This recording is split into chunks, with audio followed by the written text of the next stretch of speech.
Spiritual TV. आओ एक दूसरे को प्रेरित करें। मूर्ख कछुआ। किसी जलाशय में कंबुग्रीव नामक एक कछुआ रहता था। उस सरोवर के तट पर निवास करने वाले संकट और विकट नाम के दो हंसों का उसके प्रति बड़ा स्नेह था। नित्य प्रेम। उस सरोवर के तट पर बैठकर ये तीनों अनेक देवी देवता तथा ऋषि मुनियों की कथाएं कह सुनकर अपना समय व्यतीत करते और सायंकाल होने पर अपने अपने निवास स्थान पर चल देते।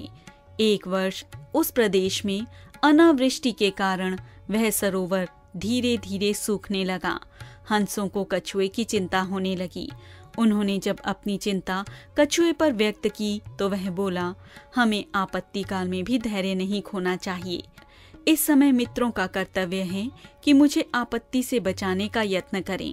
यत्न करने पर विपत्ति से छुटकारा मिल सकता है। आप किसी जल से परिपूर्ण सरोवर की खोज कीजिए और फिर कहीं से कोई दृढ़ रस्सी अथवा काष्ठ का टुकड़ा ले आइए। मैं उसके मध्य मार्ग को अपने दांतों से पकड़कर उड़कर मुझे उस सरोवर तक ले चलिए। हंसों ने कहा, आपकी बात तो ठीक है, किंतु उस अवधि में आपको बिना बोले रहना होगा, अन्यथा मुख खुलने पर आप गिर पड़ेंगे। कछुए ने उनको आश्वस्त किया और इस प्रकार व्यवस्था करके वे तीनों आकाश मार्ग से उड़ चले। उड़कर जाते हुए उन्होंने नीचे बसे नगर में लोगों को अपनी ओर देखकर आश्चर्य करते हुए पाया। कछुआ बड़ा चंचल था। यद्यपि चलने से पूर्व उसको समरू दिया गया था, तथापि उससे रहा न गया और यह पूछने के लिए कि किस प्रकार का कोलाहल है। ज्यों ही उसने मुख खोला वह आकाश से गिर पड़ा और नागरिकों ने उसको काट काट कर खंड खंड कर दिया। इतनी कथा सुनाकर टिट्टी भी कहने लगी, जो व्यक्ति अपने भविष्य का उपाय करता रहता है वह सुखी रहता है, और जो यह सोचता है कि भाग्य में जो लिखा है जब होना वही है तो फिर समय आने पर देखा जाएगा, वह उसी प्रकार विनष्ट हो जाता है जिस प्रकार युद्ध विषय का परिवार विनष्ट हुआ। सही रास्ता। किसी नगर में एक साधु रहता था। उसके चेहरे पर हर घड़ी प्रसन्नता छाई रहती थी। उसके जीवन में मस्ती का साम्राज्य था। लोग अपनी अपनी समस्याएं लेकर उसके पास आते थे और संतुष्ट होकर जाते थे। एक दिन एक सेठ साधु के पास आया और उन्हें प्रणाम करके बोला, महाराज, मेरे पास किसी चीज की कमी नहीं है। धन दौलत बाल बच्चे सब कुछ हैं, फिर भी मेरा मन बड़ा अशांत रहता है। मैं क्या करूं? साधु ने कोई जवाब नहीं दिया। वह चुपचाप बैठा रहा, फिर उठकर चल दिया। सेठ भी उसके पीछे पीछे चल दिया। आश्रम के एक कोने में जाकर साधु ने आग लगाई और फिर एक एक करके लकड़ी उसमें डालता रहा। आग तेज होती रही। कुछ देर बाद वह बिना सेठ की ओर देखे उठ खड़ा हुआ। सेठ को बड़ी हैरानी हुई। वह तो अपना दुख लेकर साधु के पास आया था, पर साधु अपने काम में लगा रहा और फिर बिना कुछ कहे वहां से जा रहा था। सेठ ने आगे बढ़कर कहा, स्वामी जी, मैं बड़ी आशा लेकर आपकी सेवा में आया हूँ, मुझे कुछ रास्ता तो बताइए। साधु बड़े जोर से हंसते हुए बोला, अरे मूर्ख, मैं इतनी देर से क्या कर रहा था? तुझे रास्ता ही तो बता रहा था। देख, हर आदमी के अंदर एक आग होती है। अगर उसमें प्यार की आहुति दो तो वह आनंद कर देती है, घृणा की आहुति दो तो वह जलती है। तू अपनी आग में दिन रात काम, क्रोध, लोभ, मोह, मद, मत्सर आदि की लकड़ियां डाल रहा है। भले आदमी अगर बीज अशांति का बोएगा तो शांति का फल कैसे पाएगा? अपनी अंतरात्मा को टटोल। सुख और दुख बाहर कहीं नहीं बल्कि भीतर हैं। सेठ की आंखें खुल गई। उसे सही रास्ता मिल गया, जिससे उसका जीवन नई दिशा में मुड़ गया। सौदागर। एंडी और मैंडी बहुत पक्के मित्र थे। वे बचपन से ही स्कूल में साथ पढ़े थे। जब वे युवा हुए तो उन्होंने तय किया कि वे दोनों अपना व्यापार भी एक साथ करेंगे। दोनों ने मिलकर कपड़े का व्यापार शुरू किया और उनका व्यापार खूब अच्छा चल निकला। वे दोनों विवाह करके घर बसाने की सोचने लगे, लेकिन तभी उनके व्यापार को किसी की नजर लग गई। किस्मत ने उनका साथ छोड़ दिया और व्यापार धीरे धीरे ठप्प होने लगा। एक दिन एंडी बोला, दोस्त, क्यों ना हम कहीं और चलकर किस्मत आजमाएं? हमारा व्यापार मंदा होता जा रहा है। यदि यही हाल रहा तो हमें भोजन के भी लाले पड़ जाएंगे। इससे तो अच्छा है कि हम किसी दूसरे देश में जाकर नया व्यापार शुरू कर दें। मैंडी बोला, एंडी, तुम ठीक कहते हो। हमें धीरे धीरे यहाँ का काम बंद कर देना चाहिए ताकि पैसा इकट्ठा करके कहीं और व्यापार कर सकें।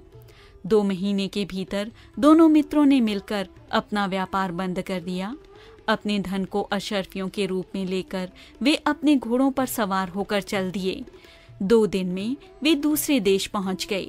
दोनों ने वहां जाकर एक सराय में अपना सामान रख दिया।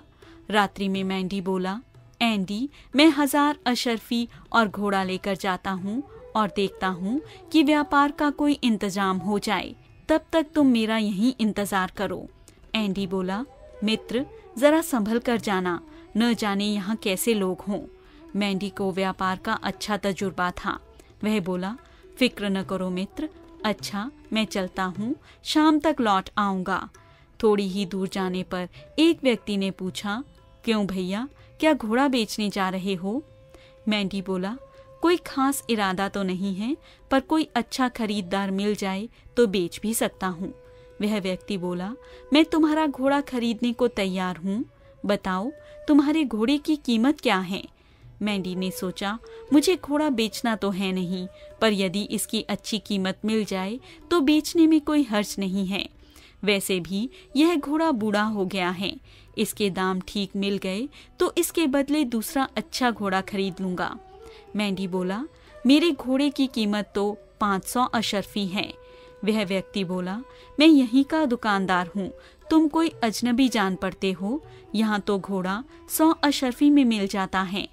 मैंडी बोला, लेना हो तो लो, इसकी कीमत कम नहीं होगी।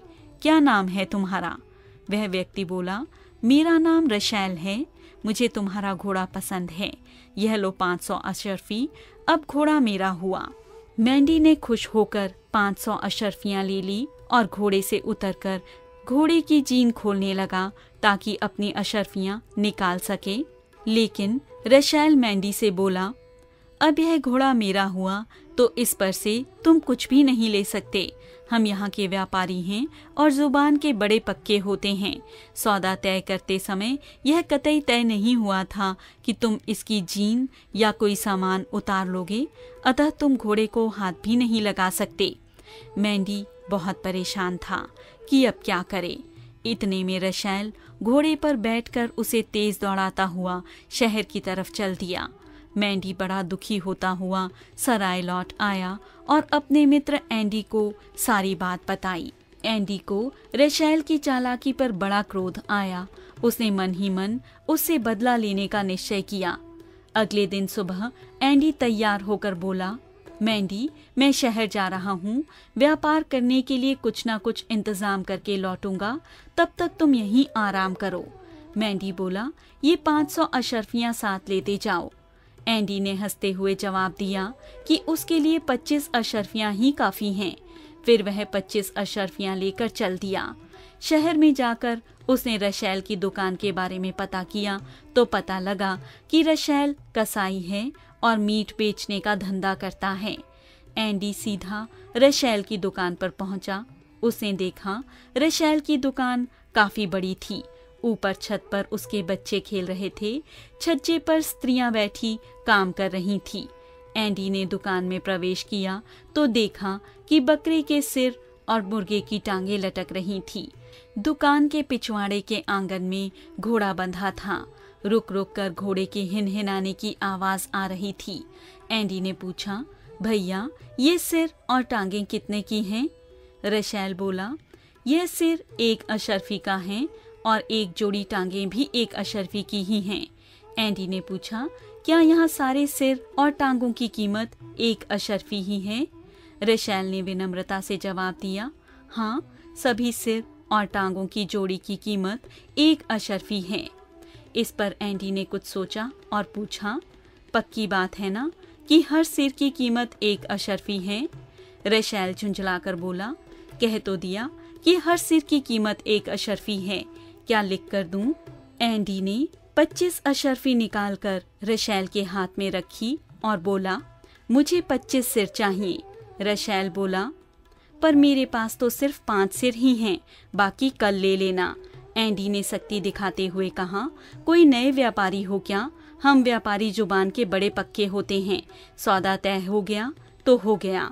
दुकान के ऊपर भी बहुत सारे सिर हैं। मुझे अभी 25 सिर चाहिए। रेशेल गिड़गिड़ाने लगा और खुशामद करने लगा। वह बोला, भैया मैंने तो बकरे के सिर की कीमत बताई थी। तुम्हें दावत के लिए अधिक मीट चाहिए तो टांगे ले लो। एंडी बोला, नहीं, मुझे तो सिर ही चाहिए, वह भी बिल्कुल अभी। रेशेल समझ गया कि यह कल वाली घटना जानता है। तुरंत खुशामद करने लगा कि मेरे बीवी बच्चों को छोड़ दो। वह बोला, भैया आप मैंडी के ही कोई परिचित जान पड़ते हो। लो भैया, आप अपना घोड़ा भी लेते जाओ और 1000 अशर्फी भी ले जाओ, पर मेरे बीवी बच्चों की जान बख्श दो। एंडी ने अपनी 1000 अशर्फियां और घोड़ा लिया और सराय के लिए चल दिया। आखिरकार चींटी का मुंह खारा का खारा ही रह गया। 2 चींटियां आपस में बातें कर रही थी। एक ने कहा, बस मुझे एक ही कष्ट है कि मेरा मुंह हर समय खारा रहता है। यह सुनकर दूसरी चींटी ने उसे मीठा पदार्थ खाने को दिया, लेकिन फिर भी उसका कष्ट दूर नहीं हुआ। एक चींटी पेड़ के ऊपर चढ़ रही थी। ऊपर से दूसरी चींटी नीचे की ओर आ रही थी। पहली चींटी ने दूसरी चींटी से पूछा, कहो बहन, कुशल मंगल तो हैं? दूसरी चींटी ने कहा, क्या बताऊं बहन, और सब तो ठीक है, किंतु मुझे एक कष्ट है।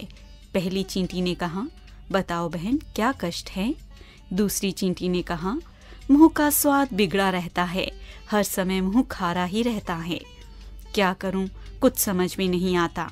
पहली चींटी ने सूझबूझ से काम लेते हुए कहा, तुम समुद्र के किनारे रहती हो ना, इसलिए ऐसा होता है। आओ मेरे साथ, मैं मीठे पेड़ के फल पर रहती हूँ, तुम्हारा मुंह भी मीठा कराती हूँ। पहली चींटी उसे अपने घर ले आई, जो पेड़ के तने के कोटर में था। वहाँ कई प्रकार के मीठे पदार्थों के छोटे छोटे टुकड़े पड़े थे। उसने अतिथि चींटी को प्यार से कई व्यंजन खिलाए। दूसरी चींटी ने डटकर मीठा खाया। जब वह खूब खा चुकी तो पहली चींटी ने उससे पूछा, कहो बहन, अब तो तुम्हारा मुंह खारा नहीं है? दूसरी चींटी ने कहा, मेरा मुंह तो अब तक खारा है। इस पर पहली चींटी हैरानी से बोली, ऐसा कैसे हो सकता है?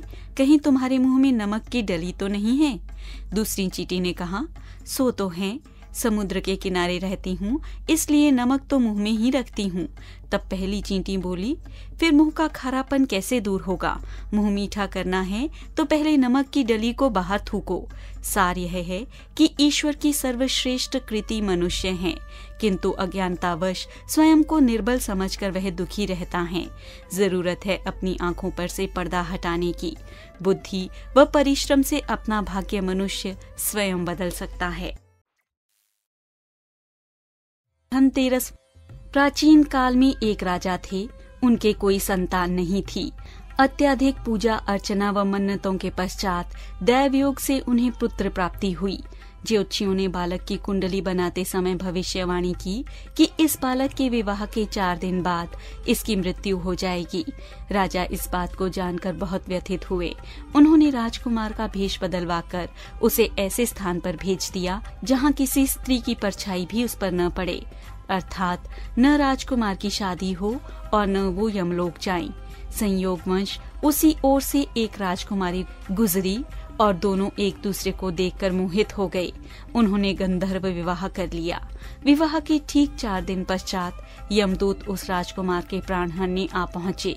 जब यमदूत राजकुमार के प्राण ले जा रहे थे, तब उसकी नवविवाहता का विलाप सुनकर उनका हृदय भी द्रवित हो गया, लेकिन वे तो अपने कर्तव्यानुसार विधि के विधान के आगे असहाय थे। एक यमदूत ने यमराज से द्रवित होकर विनती की, हे यमराज, क्या कोई ऐसा उपाय नहीं है जिससे मनुष्य अकाल मृत्यु के लेख से मुक्त हो जाए? यमदूत ने उस दूत को जो उपाय सुझाया वह इस प्रकार था। यमराज ने कहा, कार्तिक कृष्ण पक्ष की रात जो प्राणी मेरा निमित्त पूजन करके दीपमाला दक्षिण दिशा की ओर भेंट करेगा, उसके मन में कभी अकाल मृत्यु का भय नहीं रहेगा। यही कारण है कि धनतेरस वाले दिन घर के बाहर दक्षिण दिशा की ओर दीप जलाकर रखे जाते हैं। आध्यात्म के लिए अहम त्यागें। बाइबल में एक कथा है, एक कपूत घर छोड़कर भाग जाता है। उसके पिता के घर में सभी प्रकार की सुविधाएं बहुलता से प्राप्त थीं। लालसा की आवश्यकता नहीं थी क्योंकि वहाँ सब कुछ उपलब्ध था। एक बार जब उसके हृदय में और लालसा का प्रवेश हुआ तो वह दूर देश में चला गया और अभावों से ग्रस्त रहने लगा।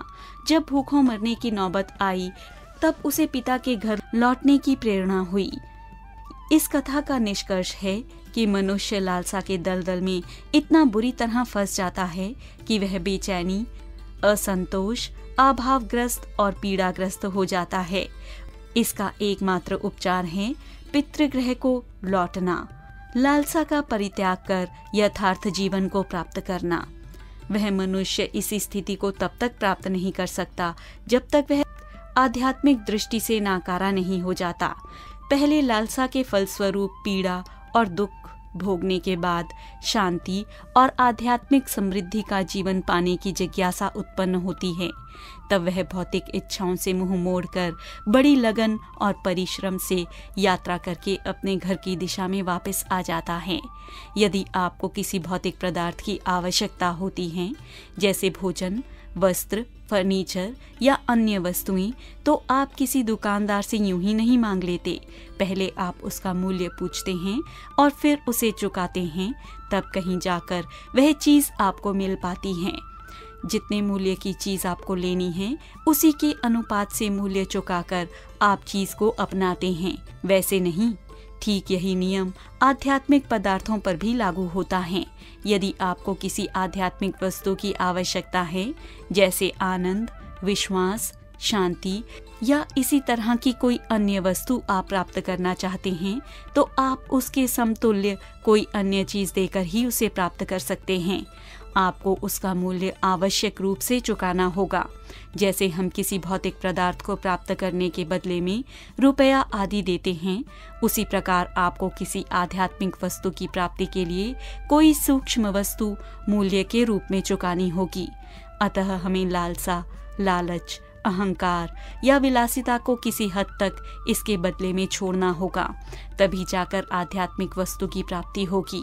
कंजूस अपने धन से चिपटा रहता है, वह उसे किसी को नहीं देता, क्योंकि अपने धन को संभालने में जितना सुख मिलता है उतना किसी वस्तु को प्राप्त करने से नहीं मिलता। अपार धन संपदा होने पर भी वह निरंतर अभाव और कष्ट में जीवन व्यतीत करता है। गुरु आज्ञा पालक शिष्य उपमन्यु। महर्षि आयोधौम्य अपनी विद्या, तपस्या और विचित्र उदारता के लिए बहुत प्रसिद्ध थे। वे ऊपर से तो अपने शिष्यों के प्रति अत्यंत कठोर थे, किंतु भीतर से शिष्यों को असीम स्नेह करते थे। वे अपने शिष्यों को अत्यंत सुयोग्य बनाना चाहते थे, इसलिए कभी कभी उनके प्रति कठोर हो जाया करते थे। महर्षि के एक शिष्यों में से एक था उपमन्यु। गुरुदेव ने उसे वन में गाय चराने का कार्य दे रखा था। एक दिन गुरुदेव ने पूछा, बेटा उपमन्यु, तुम आजकल भोजन क्या करते हो? उपमन्यु बोला, भगवान, मैं भिक्षा मांगकर अपना काम चलाता हूँ। महर्षि ने कहा, वत्स, ब्रह्मचारी को इस प्रकार भिक्षा का अन्न नहीं खाना चाहिए। भिक्षा में जो कुछ मिले वह गुरु को दे देना चाहिए। उसमें से यदि गुरु कुछ दें तो उसे ग्रहण करना चाहिए। उपमन्यु ने महर्षि की बात मानकर भिक्षा का अन्न उन्हें देना शुरू कर दिया, किंतु वे उसमें से कुछ भी उपमन्यु को नहीं देते थे।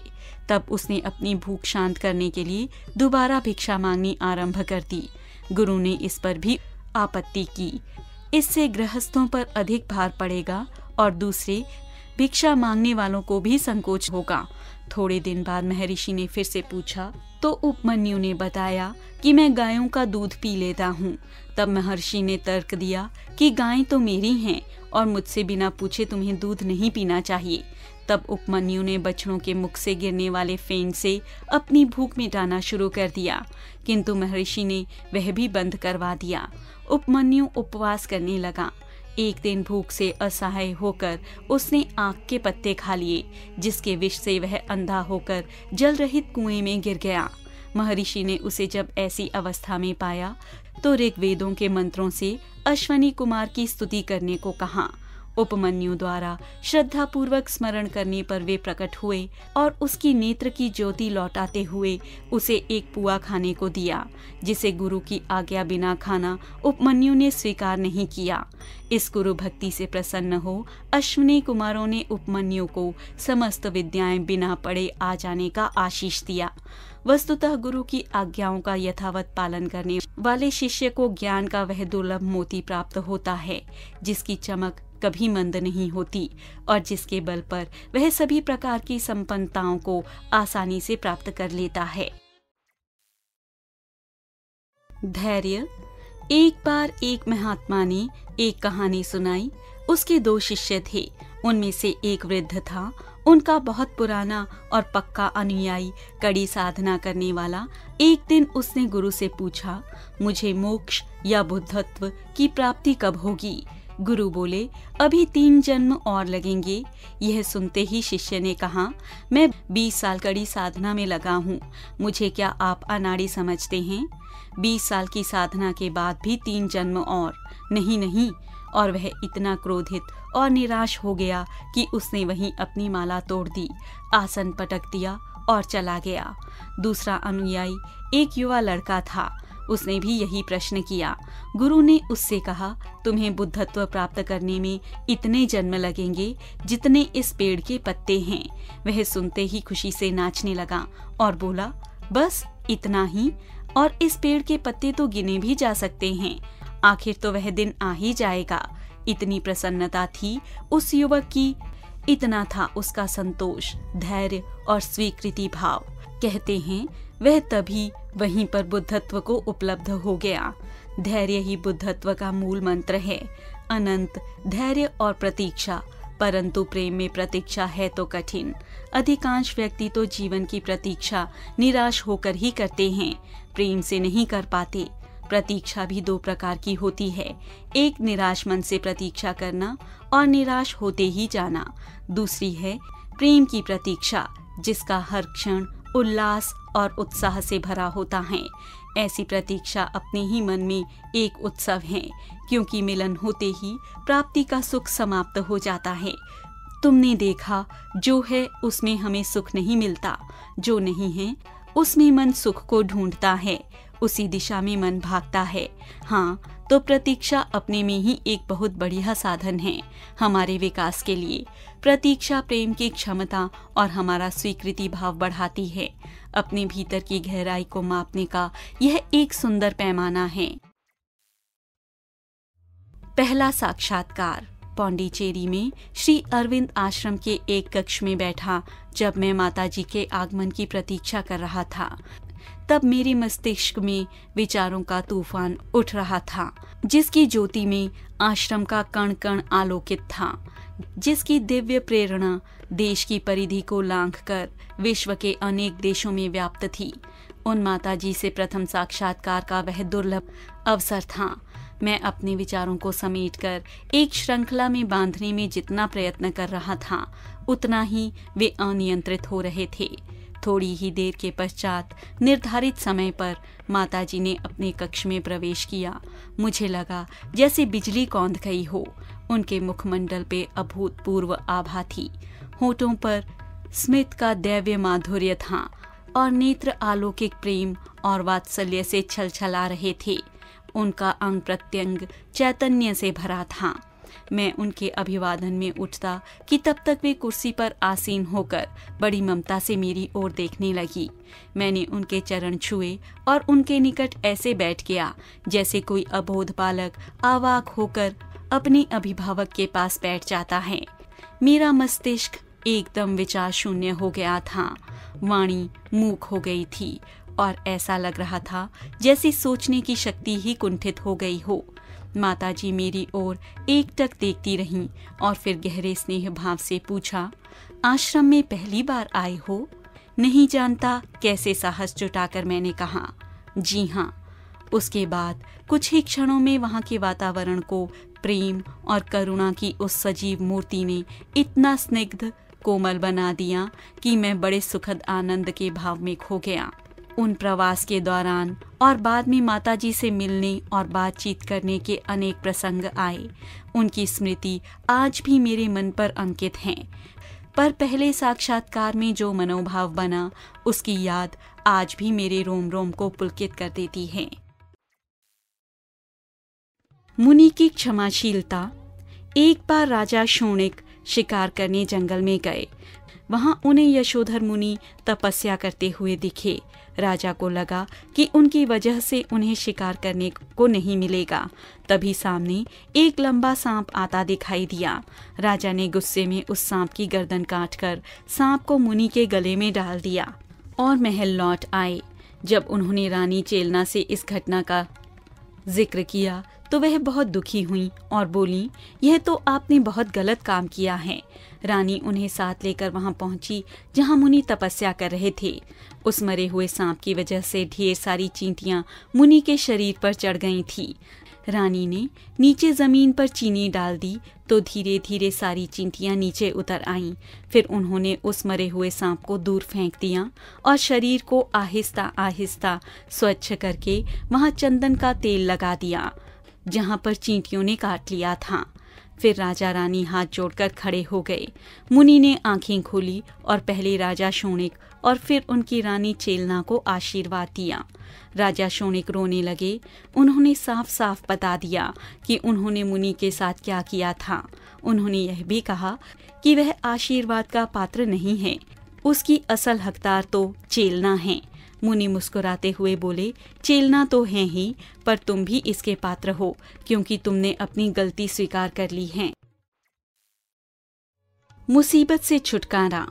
एक गांव में दो दोस्त रहते थे। एक का नाम था मार्युष्का और दूसरे का इल्यानोव। दोनों एक दूसरे पर जान छिड़कते थे। जब वे बड़े हुए तो इल्यानोव बड़ा व्यापारी बनकर बहुत अमीर हो गया। वह शहर चला गया, जबकि मार्युष्का गांव में ही रहकर खेती करने लगा। वह इतना गरीब था कि मुश्किल से 2 वक्त की रोटी जुटा पाता था। मार्युष्का सुबह से शाम तक खेतों में काम करता, परंतु कुछ न कुछ ऐसा हो जाता कि फसल बेचते वक्त उसे नुकसान हो जाता। एक दिन मार्युष्का की पत्नी बोली, तुम अपने मित्र इल्यानोव के पास क्यों नहीं चले जाते? वह तुम्हारा पुराना मित्र है, अवश्य कुछ सहायता करेगा या कहीं काम दिलवा देगा। मार्युष्का को मित्र के पास काम मांगने में जाने में शर्म आती थी, परंतु पत्नी के आग्रह पर वह शहर चला गया। इल्यानोव के शानदार मकान के बाहर चौकीदार तैनात था।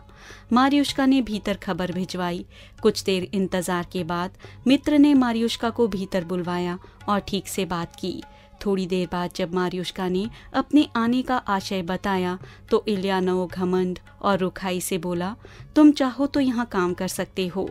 मार्युष्का राजी हो गया और दिन भर काम करने लगा। वह सुबह से शाम तक मजदूरी में लगा रहता। शाम को उसे खाना और थोड़ा सा धन मिल जाता। इतना धन तो वह गांव में भी कमाता था, जिससे उसका गुजारा नहीं चल पाता था। वह 2 दिन में परेशान हो गया और गांव की ओर चल दिया। थोड़ी दूरी पर उसे एक स्त्री मिली जो जल्दी ही उसकी मित्र बन गई। वह बोली, चलो आज मेरे साथ चलो। मार्युष्का ने उस स्त्री से उसका नाम पूछा तो उसने अपना नाम मुसीबत बताया। मार्युष्का उसके साथ चल दिया। वह आगे आगे चलती गई और जुआ घर ले गई। वहां बैठकर वह जुआ खेलने लगा।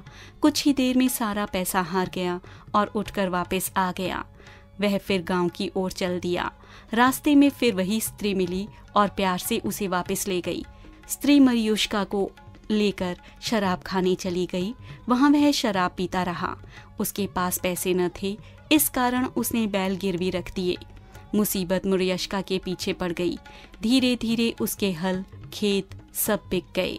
वह कंगाल हो गया। फिर मुसीबत उसके पास आई और साथ चलने की जिद करने लगी।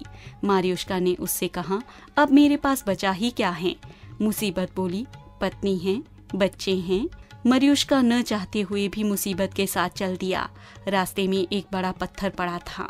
उसके पास एक बड़ा सा गड्ढा था। मरियुष्का की गाड़ी पत्थर से टकरा गई तो मुसीबत लुढ़क कर गड्ढे में गिर गई। इवानुष्का मुसीबत को गड्ढे से निकालने गया तो उसकी आंखें फटी की फटी रह गई, क्योंकि वहां सोने, चांदी, हीरे भरे पड़े थे। मारियुष्का ने ढेर सारा खजाना अपने साथ बांध लिया। फिर स्त्री से बोला, जरा सहारा दो, मैं पहले ऊपर पहुंचता हूँ। मुसीबत ने सोचा कि मरियुष्का ऊपर पहुंचकर उसे भी ऊपर खींच लेगा, अतः मरियुष्का को ऊपर चढ़ा दिया। मरियुष्का ने धन की पोटली एक तरफ रखकर जल्दी से पत्थर को गड्ढे के ऊपर रख दिया। गड्ढा ढक गया और मुसीबत वहां बंद हो गई। मरियुष्का सारा धन लेकर गांव पहुंचा और अपनी पत्नी व बच्चों के साथ आराम से रहने लगा। उसने वहीं एक सुंदर मकान बनवा लिया। कुछ ही दिन बाद मरियुष्का का जन्मदिन आया तो उसने अपने मित्र इलियानोव को भी आमंत्रित किया। इलियानोव घमंड से बोला, क्या बेवकूफ हो गए हो? जानते हो जन्मदिन की पार्टी में कितना खर्चा आता है? यह तो सिर्फ अमीर मना सकते हैं, तुम जैसे गरीब नहीं। मरियुष्का ने जिद की तो इलियानोव आने को राजी हो गया। इलियानोव गांव पहुंचकर दंग रह गया। मरियुष्का का मकान इतना बड़ा और सुंदर था जितनी उसने कल्पना भी नहीं की थी। मकान एक महल जैसा प्रतीत होता था। वह रोशनियों से जगमगा रहा था। बहुत बड़ी दावत हुई जिसमें बड़े बड़े रईस आए। इलियानोव ने चुपके से इस धन दौलत व आराम का रहस्य मरियुष्का से पूछा तो उसने सब कुछ बता दिया। साथ ही उसने यह भी बता दिया कि उसने मुसीबत को कहाँ और किस गड्ढे में बंद किया है। इलियानोव वहां से चलकर सीधा वहीं पहुंचा जहां मुसीबत गड्ढे में बंद थी। इलियानोव ने सोचा कि पत्थर हटाकर मैं भी धन दौलत बाहर ले आऊंगा, और जल्दी से पत्थर हटाकर भीतर घुसने लगा। ज्यों ही उसने पत्थर हटाया, मुसीबत जल्दी से बाहर आ गई। इलियानोव जब तक कुछ सोचता, मुसीबत ने उसका हाथ पकड़ लिया और उसके साथ चल दी। कुछ ही दिन बाद इलियानोव का सब कुछ बिक गया और वह गरीब हो गया। अब वह कुछ नहीं कर सकता था, क्योंकि उसके पास सब कुछ होते हुए भी उसने धन का लालच किया था। साथ ही घमंड के कारण अपने मित्र से दुर्व्यवहार भी किया था। वह अब हरदम सोचता कि मुसीबत से छुटकारा कैसे पाएगा। क्षमा बड़ेन को चाहिए। किसी समय केदार पर्वत पर शुभनय नाम के एक महामुनि रहते थे। वह सदैव मंदाकिनी के जल से स्नान करते थे। उन्होंने अपनी इंद्रियों को वश में कर लिया था और कठोर तपस्या करते रहने के कारण उनकी काया कृश हो गई थी। एक रात कुछ चोर उनकी कुटी में पहुंचे। वे वहां उस सोने को ढूंढने आए थे जिसे उन्होंने चोरी से प्राप्त कर लिया था। चोर मुनि शुभनय की कुटी के समीप ही एक स्थान पर उस चोरी से प्राप्त सोने को जमीन में गाड़ गए। उन चोरों ने उस सोने की बहुत खोज की, किंतु उन्हें वह सोना नहीं मिला। तब उन्होंने यही सोचकर कि इस निर्जन स्थान में रहने वाले मुनि ने ही वह सोना निकाल लिया है, यह सोचकर चोर मुनि की कुटिया में पहुंचे और मुनि से कहा, अरे कपटी मुनि, तुमने जमीन में गढ़ा हुआ हमारा सोना ले लिया है, उसे हमें वापस कर दो। तुम तो हम चोरों से भी बढ़कर महाचोर मालूम होते हो। मुनि ने उन चोरों का धन नहीं लिया था। फिर भी जब उन्होंने झूठा आपेक्ष उन पर लगा दिया तो उन्होंने कहा, तुम लोग व्यर्थ ही मुझ पर झूठा आक्षेप लगा रहे हो। मैं एक साधु हूँ, मुझे धन की लिप्सा नहीं है। मैंने न तो तुम्हारा धन लिया है और न ही किसी को ले जाते हुए देखा है। मुनि का ऐसा उत्तर सुनकर चोर क्रोधित हो गए। उन्होंने पहले मुनि को डंडों से खूब मारा। इस पर भी जब मुनि अपनी बात दोहराते रहे तो उन क्रूर चोरों ने मुनि के हाथ पैर काट डाले और उनकी आंखें निकाल दी। इतना सब कुछ हो जाने के बाद भी मुनि अपनी बात पर अडिग रहे। वे कहते रहे, मैं चोर नहीं हूँ, मैंने चोरी नहीं की है। तब वे चोर यह समझ गए कि शायद किसी अन्य व्यक्ति ने उनके धन को चुरा लिया है। वहां से चले गए। अगले दिन सवेरे मुनि का शिष्य राजा शेखर ज्योति उनके दर्शन के लिए पहुंचा। अपने गुरु की ऐसी दुर्दशा देखकर उसे भारी दुख पहुंचा। उसने मुनि से इस विषय में पूछा तो मुनि ने सारी बात बता दी। सुनकर राजा ने कहा, गुरुदेव, अब आप चिंता मत कीजिए, मैं उन चोरों को खोजकर उन्हें ऐसा कड़ा दंड दूंगा कि उनकी आगत 7 पुश्तें भी चोरी व हत्या जैसे जघन्य कर्म करने से तौबा कर लेंगी। नगर पहुंचकर राजा ने अपने गुप्तचर सारे राज्य में फैला दिए ताकि वे उनके गुरु की ऐसी दुर्दशा करने वाले उन चोरों को पकड़कर उनको राजा के समक्ष प्रस्तुत कर सकें। राजा के गुप्तचरों ने शीघ्र ही उन चोरों को खोज लिया। वे सब पकड़े गए और दंड देने के लिए राजा के समक्ष पेश किए गए। मुनि के समक्ष ही राजा ने आज्ञा सुनाई, इन बर्बर लुटेरों के हाथ पैर काटकर इन्हें सूली पर तब तक लटकाया जाए जब तक इनके प्राण न निकल जाएं। राजा की आज्ञा सुनकर चोर रोने लगे। उनके सगे संबंधी भी दहाड़े मारकर विलाप करने लगे। उनका करुण क्रंदन सुनकर मुनि का कोमल हृदय पसीज उठा। मुनि ने राजा शेखर ज्योति से कहा, राजा शेखर ज्योति, मेरा आग्रह है कि इन नादान व्यक्तियों का वध न किया जाए। मुनि के ऐसे वचन सुनकर राजा हैरान रह गया। ऐसे दुर्दमनीय, ऐसे निकृष्ट लोगों को मुनिवर ने छोड़ देने की बात की है, जिन्होंने मुनि को घोर कष्ट पहुंचाया है। वह बोला, गुरुदेव, ये लोग जीने के योग्य नहीं हैं। इन्होंने राज्य में न जाने कितने घरों में चोरियां की। धन प्राप्त करने के लिए इन्होंने हत्या जैसे घृणित कार्य भी किए। इन्हें तो दंड अवश्य मिलना चाहिए। यदि आपके कहने पर मैंने इन्हें क्षमा कर दिया तो राज्य में अव्यवस्था फैल जाएगी, अन्य लोगों को बुरे काम करने की प्रेरणा मिलेगी। राजन, शांत चित्त होकर मुनि बोले, राज व्यवस्था को चलाना राजा का कार्य होता है। अब यह अलग बात है कि कुशलता से राज्य का संचालन करता है या अकुशलता से। राजा अगर कुशलता से राज्य की व्यवस्था संभाल लेगा, गरीब प्रजा के हित के लिए कार्य करेगा, तो राज्य में अव्यवस्था की स्थिति पैदा होगी ही नहीं। प्रमाद में फंसकर यदि वह राज्य कार्यों से विमुख हो जाएगा तो राज्य में अव्यवस्था तो फैलेगी ही। राजन, कोई भी व्यक्ति चोरी और हत्याएं जैसे दुष्कर्म सिर्फ इसलिए नहीं करता कि उसे ऐसा करने का शौक है। ऐसे दुष्कर्म उसकी विवशताएं उससे कराती हैं। विभु शक्ति किम न करोति पापम। व्यक्ति भूखा होने पर भी पाप कर्मों से उन्मुख होता है। अतः राजा का भी यह कर्तव्य बनता है कि वह अपनी प्रजा में ऐसे व्यक्तियों की खोज करे कि कौन व्यक्ति दरिद्रता की किस सीमा तक जीवन यापन कर रहा है, फिर यथासंभव उसे सहायता प्रदान करके उसके उत्थान के लिए मार्ग प्रशस्त करे। मुनि ने राजा को आगे समझाया, राजन, तुम इन चोरों का वध इसलिए करना चाहते हो कि इन्होंने मुझे उत्पीड़ित किया है, तो तुम गलती कर रहे हो। मेरी यह दशा इन्होंने नहीं की, मेरी यह दशा तो इनके शस्त्रों ने की है। यहाँ तुम प्रश्न कर सकते हो कि उन शस्त्रों को चलाने वाले यही थे, तो इसका उत्तर यह है कि शस्त्र चलाने की प्रेरणा इन्हें क्रोध ने दी। स्वर्ण न मिलने के कारण इन्हें क्रोध आया। इनका स्वर्ण खो जाने के कारण मेरा ही पूर्वकृत अपराध था। मेरे अपराध का कारण मेरा अज्ञान था। मेरा अपकार करने वाला तो मेरा अज्ञान हुआ। मेरे लिए उस अज्ञान को मारना ही उचित है। तनिक सोचो राजन, अगर अपकार करने के कारण ये चोर वध करने योग्य हैं, तो उपकार करने के कारण रक्षा करने योग्य क्या नहीं है? यदि इन्होंने मेरी यह हालत न की होती तो मोक्ष फल देने वाली क्षमा मैं किस पर प्रयोग करता? राजन, इन्होंने तो एक तरह से मुझ पर उपकार ही किया है।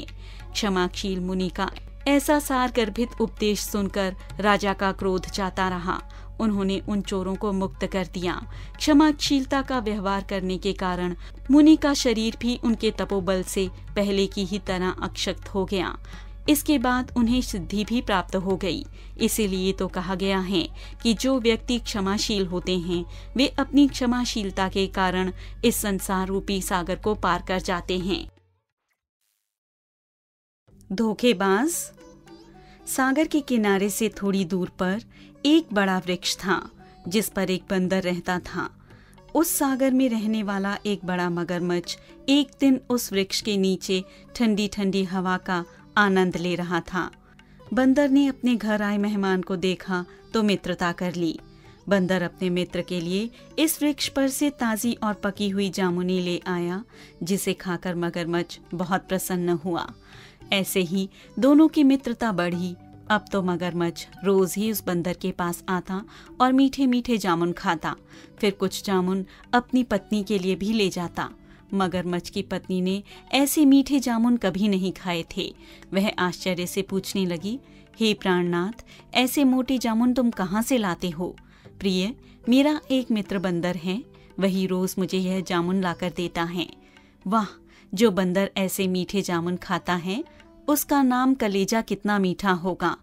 मुझे तो उसका कलेजा खाने के लिए ला दो, जिसे खाकर मैं सुंदर एवं अमर हो जाऊं। प्रिय, ऐसी बात मत कहो, वह तो मेरा भाई बन गया है, फिर वह हमें फल लाकर देता है। भला कोई ऐसे मित्र को भी मारता है? मगरमच्छ की बात सुनकर उसकी पत्नी को क्रोध आ गया। वह बोली, अब मैं समझ गई, जिसके पास तुम जाते हो वह बंदर नहीं, कोई बंदरिया है। तुम उससे प्रेम करते हो। नहीं नहीं प्रिय, ऐसे मत कहो, मैं झूठ नहीं बोलता, तुम मुझ पर विश्वास करो। नहीं नहीं, मुझे तुम्हारी बात पर बिल्कुल विश्वास नहीं है। यदि यह सत्य नहीं है तो तुम जाकर उसका कलेजा लाओ, नहीं तो याद रखो मैं भूखी रहकर जान दे दूंगी। मगरमच्छ बहुत दुखी हो गया। वह सोचने लगा कि क्या करूं, अपने मित्र को कैसे मारूं? यह मेरी पत्नी तो पागल हो गई है। लेकिन फिर भी बेचारा दुखी मन से बंदर के पास पहुंचा। बंदर ने उसे उदास देकर पूछा, अरे यार, क्या बात है, आज तुम इतने उदास क्यों हो? मीठी मीठी बातें भी नहीं सुना रहे हो। मेरे भाई, तुम्हारी भाभी ने मुझसे कहा है कि तुम बहुत बड़े पापी हो, जो रोज रोज मित्र के पास जाकर खाते हो। यह भी नहीं करते कि एक दिन उसे अपने घर पर लाकर खाना खिलाओ। कहा भी है, ब्रह्म हत्या, शराब पीना, चोरी, व्रत भंग, दुष्ट व्यवहार का प्रायश्चित नहीं है। मेरे देवर को लेकर ही आना, नहीं तो मैं मर जाऊंगी। क्यों न तुम भाभी को मेरे पास यहीं पर ही ले आओ। भाई बंदर, सागर के अंदर जो मेरा घर है वह तो बड़ा सुंदर है। तुम जाने की चिंता न करो, मैं तुम्हें अपनी पीठ पर बैठा कर ले जाऊंगा। बस फिर क्या था, बंदर मगरमच्छ की पीठ पर बैठ गया। मगर उसे लेकर तेजी से गहरे पानी में जाकर चलने लगा। उसे इस तेजी से गहरे पानी में कूदता देखकर बंदर घबरा गया। उसे ऐसा लगा जैसे उसके सिर पर कोई खतरा मंडरा रहा हो। उधर मगरमच्छ ने देखा कि बंदर अब उसके वश में है। यह गहरे पानी से निकलकर अब कहीं नहीं जा सकता। अब क्यों ना इसे सारी बात कह डालूं। तभी उसने कहा, भाई बंदर, सत्य बात तो यह है कि मैं तुझे धोखे में फांस कर यहाँ मारने के लिए लाया हूँ। अब तुम अपने भगवान को याद कर लो, तुम्हारा अंतिम समय निकट आ गया है। भैया, मैंने तुम्हारा और भाभी का क्या बुरा किया जो तू मुझे मारने के लिए अपने घर ले जा रहा है? बंदर भैया, मेरी पत्नी तुम्हारे हृदय का रस पीना चाहती है, जिसके लिए मैंने ऐसा किया है। बंदर समझ गया, अब तो वह इसके जाल में फंस गया। अब मौत उससे अधिक दूर नहीं है। यदि उसने जल्दी कोई न कोई उपाय न निकाला तो फिर अचानक ही बंदर की तेज बुद्धि ने काम किया। उसने चुटकी बजाते हुए कहा, वाह भाई मगरमच्छ, तुमने क्या बात कह दी। यह बात तो मुझे तुम्हें वहीं बतानी चाहिए थी। अब तो सारा मामला बिगड़ गया, सब कुछ बेकार हो गया। क्यों भाई, बेकार क्यों हो गया? इसलिए कि जो मेरा मीठा दिल तुम्हारी पत्नी को चाहिए, उसे तो मैं संभाल कर उस जामुन के पेड़ की जड़ के नीचे रखता हूँ। यदि यह बात है तो चलो जामुन के पेड़ तक वापस ले जाता हूँ। तुम वहाँ से मुझे दिल निकाल कर दे देना, ताकि मेरी पत्नी खुश हो जाए, नहीं तो वह मर जाएगी। हाँ हाँ, क्यों नहीं भाई, आखिर मैं तुम्हारा मित्र हूँ। तुम्हारे काम नहीं आऊंगा तो किसके काम आऊंगा। चलो जामुन के पेड़ तक। बस मगरमच्छ मोटी बुद्धि का था, वह बंदर की चाल को नहीं समझ सका, बस वापस चल पड़ा। जामुन के पेड़ पर पहुंचकर बंदर ऊपर पहुंच गया। नीचे खड़े मगरमच्छ ने उससे कहा कि लाओ भाई, अब दिल निकाल कर दे दो। बंदर ऊपर से बोला, ओ पापी, धोखेबाज, दुष्ट, मूर्ख, भला तू सोच कि कभी किसी के दो दिल भी होते हैं। अब तेरी भलाई इसी में है कि यहाँ से चला जा और फिर कभी भूलकर इधर न आना। एक बार जो दुष्टता के पश्चात फिर मित्रता करना चाहता है, वह गर्भ धारण करने वाली खच्चरी के समान मृत्यु को प्राप्त होता है। बंदर की बात सुनकर मगरमच्छ अपनी भूल पर पछताने लगा। वह सोचने लगा कि अब क्या होगा।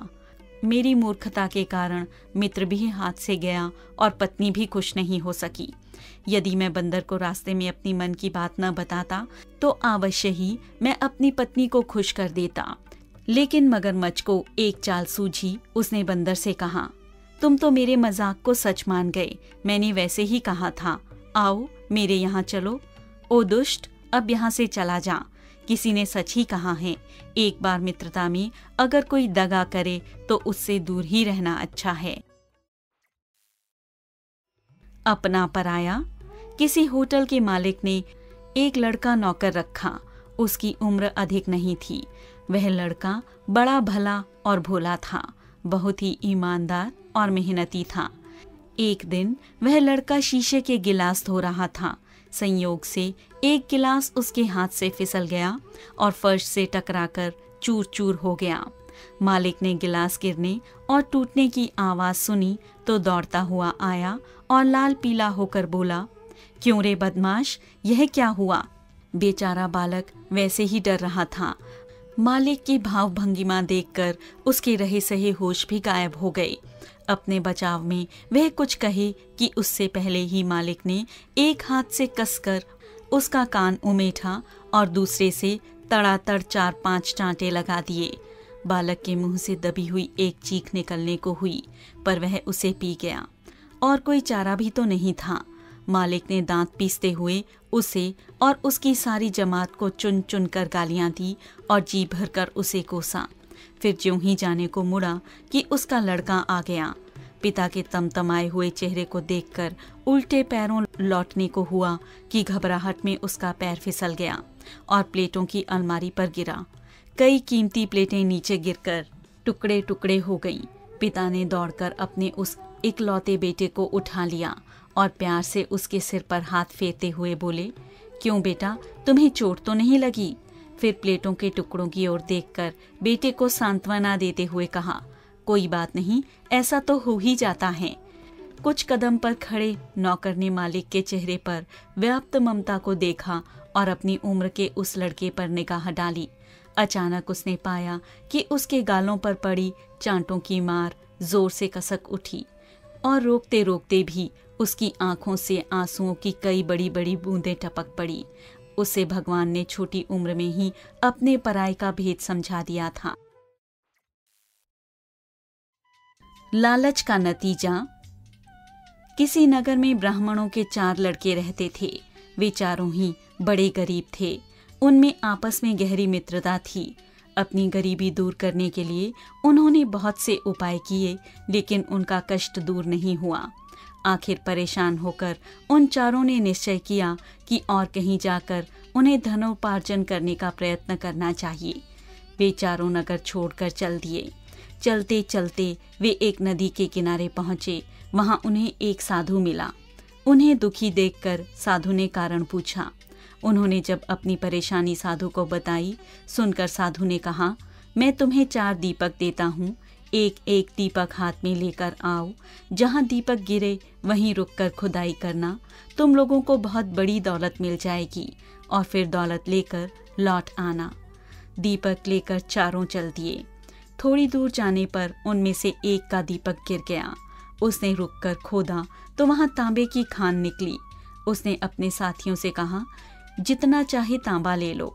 लेकिन वे बोले, इससे हमारी गरीबी दूर नहीं होगी, आगे और भी कीमती चीजें मिलेंगी। इतना कहकर वे चल दिए। कुछ दूर निकलते ही दूसरे का दीपक गिर गया। वहां खोदा तो चांदी की खान निकली। दूसरे साथी ने बाकी 2 से कहा, लो चांदी ले लो, पर वे नहीं माने। बोले, हम आगे जाएंगे, वहां सोने की खान मिलेगी। कुछ आगे चले ही थे कि तीसरे का दीपक गिरा। खोदा तो सचमुच सोने की खान निकली।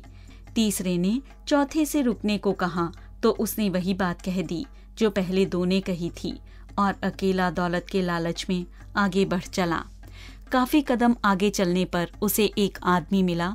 उसके माथे पर एक चक्र घूम रहा था और उसका बदन खून से तरबतर हो रहा था। चौथे साथी ने उसके पास जाकर पूछा, तुम कौन हो? तुम्हारे माथे पर यह चक्र कैसा घूम रहा है? उसका इतना कहना था कि उस आदमी के माथे से चक्र उछलकर पूछने वाले के माथे पर लग गया और लगा चक्कर काटने।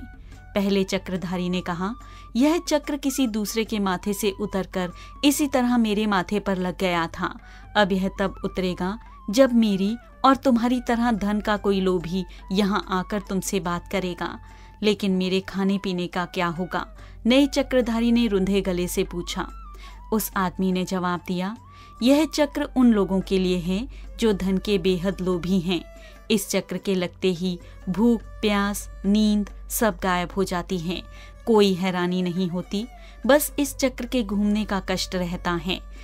इस तरह यह अनंत काल तक सताता रहता है। यह कहकर वह आदमी तो चला गया, लेकिन धन का लोभी ब्राह्मण, वह लड़का, जाने कब तक खून से लथपथ होकर उस दुख को भोगता रहा। प्रशंसा से परोपकार। दूसरे महायुद्ध की बात है। एक जापानी सैनिक गंभीर रूप से घायल हो गया था। काफी रक्त बह चुका था। ऐसा लग रहा था कि कुछ ही क्षणों का मेहमान है। एक भारतीय सैनिक की मानवता जागी। शत्रु है तो क्या, मरते हुए को पानी देना मानवता के नाते धर्म है। मृत्यु के आखिरी क्षणों में शत्रुता कैसी? उसने अपनी बोतल से पानी निकाला, घायल सैनिक के मुंह से लगाया, बोला, मित्र, बुद्ध के देश में इस सैनिक के हाथों की वीरता युद्ध भूमि में देख चुके हो, अब स्नेह भी देखो, जल पियो। किंतु उस दुष्ट ने दया का यह बदला दिया कि अपने चाकू से भारतीय सैनिक को घायल कर दिया। रक्त की धार बह चली। घायल हो भारतीय सैनिक गिर पड़ा। दोनों ही सैनिकों को भारतीय अस्पताल में पहुंचाया गया। दोनों की ही मरहम पट्टी की गई। धीरे धीरे दोनों ही ठीक हो गए। ठीक होने पर फिर भारतीय सैनिक जापानी सैनिक से मिलने चला गया। उसकी कुशल क्षेम पूछी और फिर चाय का प्याला दिया। गर्मा गर्म चाय पिलाई। जापानी सैनिक का मन पश्चाताप से भर उठा। उसे अपने किए पर आत्मग्लानि हो रही थी। उसने भारतीय सैनिक से कहा, दोस्त, अब मैं समझा कि बुद्ध का जन्म तुम्हारे देश में क्यों हुआ था। मनुष्य की सोई हुई मानवता कभी भी जागृत होकर परोपकार के अद्भुत कर्म करा सकती है। वे कार्य जो मनुष्य किसी भी सांसारिक लोभ के वश में होकर नहीं करता, अंतरात्मा के दैवीय प्रभाव में एकाएक कर बैठता है। अंदर की अंतरात्मा जागकर उसे परोपकार के शुभ कार्यों की ओर तीव्रता से प्रेरित करती हैं। वस्य भूयाय वसुमान यज्ञ वसु वंशिशीय वसुमान भूयासम वसुमयी ध्येहि। मनुष्यों, ईश्वर पर पूर्ण आस्था रखो और इस संसार में परोपकार करते हुए श्रेष्ठ पद को प्राप्त करो। परोपकार की पूंजी सदा अक्षत कीर्ति देने वाली दैवीय विभूति है। परोपकारी इसी लोक में प्रसन्न रहते हैं और मरने के बाद भी उन्हें याद किया जाता है। अधानो देव सवितः प्रजावत सावी स्वाबगम पराध स्वप्नयस्व। जो ईश्वर की आराधना के साथ साथ पुरुषार्थ और परोपकार करते हैं, उनके दुख दारिद्र्य दूर होते हैं और ऐश्वर्य बढ़ता है। कहा जाता है कि संसार में कोई भी व्यक्ति बुरा नहीं होता। श्रेष्ठता का अंश सभी में होता है। जरूरत बस एक ऐसे व्यक्ति की होती है जो अच्छाई को लगातार प्रोत्साहन देता रहे, अच्छे काम करने वालों को बढ़ावा दे। बस दूसरों को अपने उत्तम गुण सक्रिय करने का मौका दीजिए। किसी में कोई भली बात या श्रेष्ठता नजर आती है तो दिल खोलकर प्रशंसा कीजिए। प्रोत्साहन से उनका दैवीय पक्ष जाग उठेगा। धैर्य से पुनः सुख की प्राप्ति। एक बार युधिष्ठिर ने पितामह भीष्म से पूछा, पितामह, क्या आपने कोई ऐसा पुरुष देखा है या सुना है जो एक बार मरकर पुनः जीवित हो उठा हो? भीष्म ने कहा, राजन, पूर्व काल में नैमिषारण्य में एक अद्भुत घटना घटी, उसे सुनो। एक बार एक ब्राह्मण का एकलौता पुत्र अल्पावस्था में ही मारा गया। रोते बिलखते लोग उसे शमशान ले गए। उनके रोने की आवाज सुनकर वहां एक गीत आ गया और कहने लगा, अब तुम लोग इस बालक को यहीं छोड़कर चले जाओ। सभी को अपनी आयु समाप्त होने पर कूच करना ही पड़ता है। यह शमशान भूमि गीत और गीदड़ों से भरी पड़ी है। इसमें चारों ओर नर कंकाल दिखाई पड़ रहे हैं। तुम लोगों को यहाँ अधिक समय नहीं ठहरना चाहिए। प्राणियों की गति ऐसी ही है। कि एक बार काल के मुंह में जाने पर कोई जीव नहीं लौटता। देखो, अब सूर्य भगवान अस्ताचल के अंचल में पहुंच चुके हैं, इसलिए इस बालक का मुंह छोड़कर तुम अपने घर को लौट जाओ। गीध की बातें सुनकर लोग रोते बिलखते चलने लगे। इतने में ही एक काले रंग का गीदड़ अपनी मान से निकला और वहां आकर कहने लगा, मनुष्यों, वास्तव में तुम बड़े स्नेह शून्य हो। अरे मूर्खों, अभी तो सूर्य अस्त भी नहीं हुआ, इतना क्यों डरते हो? कुछ तो स्नेह निभाओ। किसी शुभ घड़ी के प्रवाह से यह बालक कहीं जी उठे। तुम कैसे निर्दयी हो, तुमने पुत्र स्नेह को तिलांजलि दे दी और इस नन्हे से बालक को भीषण शमशान में यूं ही पृथ्वी पर सुलाकर छोड़ जाने को तैयार हो गए। देखो, पशु पक्षियों को भी अपने बच्चों से इतना कम स्नेह नहीं होता, यद्यपि उनका पालन पोषण करने पर उन्हें इस लोक या परलोक में कोई फल नहीं मिलता। गीदड़ की बातें सुनकर लोग शव के पास लौट आए। अब वह गीध कहने लगा, अरे बुद्धिहीन मनुष्यों, इस तुच्छ मंदमती गीदड़ की बातों में आकर तुम कैसे लौट आए? मुझे जन्म लिए आज 1000 वर्ष से अधिक हो गया, किंतु मैंने कभी भी किसी पुरुष, स्त्री या नपुंसक को मरने के बाद यहाँ जीवित होते नहीं देखा। देखो, इसकी मृतदेह निस्तेज और काष्ठ के समान निश्चेष्ट हो गई है। अब तुम्हारा स्नेह और श्रम तो व्यर्थ ही हैं, इससे कोई फल हाथ लगने वाला नहीं है। मैं तुमसे अवश्य कुछ कठोर बातें कह रहा हूँ, पर ये हेतु जनित हैं और मोक्ष धर्म से संबद्ध हैं, इसलिए मेरी बात मानकर तुम घर चले जाओ। किसी मरे हुए संबंधी को देखने पर और उसके कामों को याद करने पर तो मनुष्य का शोक दुगना हो जाता है। गीध की बातें सुनकर पुनः सब वहां से चलने लगे। उसी समय गीदड़ तुरंत उनके पास आया और बोला, भैया देखो तो सही, इस बालक का रंग सोने के समान चमक रहा है। एक दिन यह अपने पितरों को पिंड देगा। तुम गीध की बातों में आकर क्यों इसे छोड़े जाते हो? इसे छोड़कर जाने में तुम्हारे स्नेह, व्यथा और रोने धोने में तो कोई कमी नहीं आएगी। हाँ, तुम्हारा संताप अवश्य बढ़ जाएगा। सुनते हैं, भगवान श्री राम ने शंभुक को मारकर ब्राह्मण के मरे हुए बालक को पुनः जिला दिया था। एक बार राजश्री श्वेत का बालक भी मर गया, किंतु धर्मनिष्ठ श्वेत ने उसे पुनः जीवित करा लिया था। इसी प्रकार यहाँ भी कोई सिद्ध मुनि या देवता आ गए तो वो रोते देख तुम्हारे ऊपर कृपा करके इसे पुनः जिला सकते हैं।